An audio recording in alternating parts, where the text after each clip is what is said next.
The first step is, if we're going to bake a cake, we have to get all the ingredients out. Now, to be honest, we need to practice this. It didn't go so well when we did it for Beowulf, and so I changed the way we're going to do it today, and we're going to do it sort of together.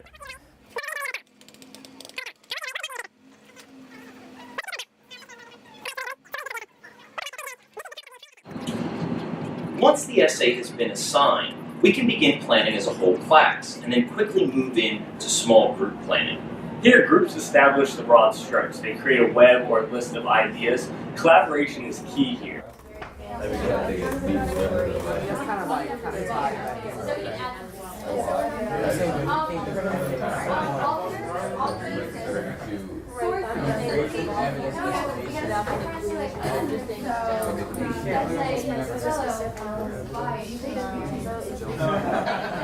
But that doesn't mean that the individuals are off the hook. As soon as the group planning is finished, we move back to individual digital workspaces and begin developing a logical progression of thought. At this point, the instructor starts to provide feedback, and it literally takes less than 1 minute per student's outline.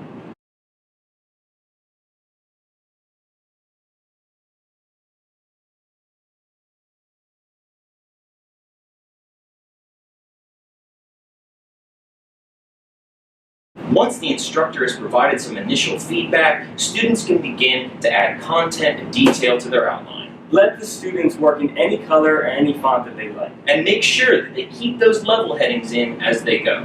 Next, we're going to move on to the most important step, drafting and feedback.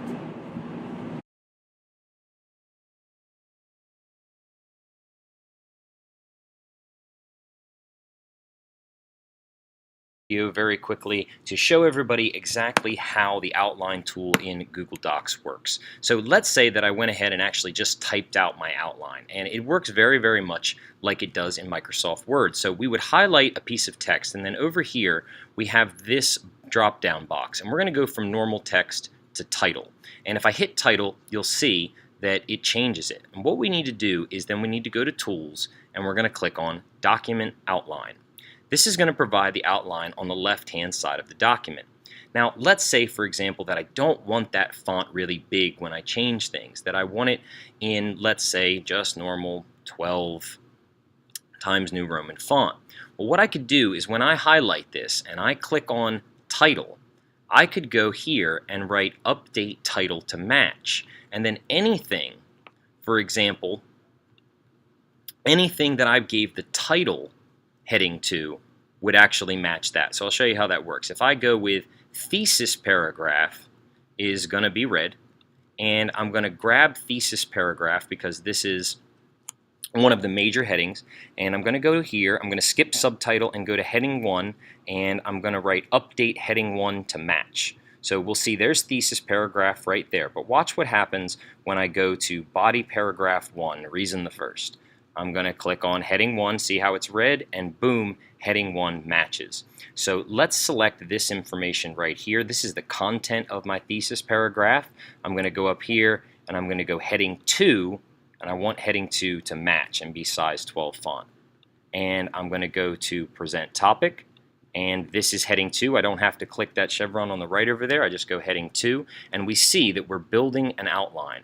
And part of the reason that this is so fantastic is because it also creates a document map.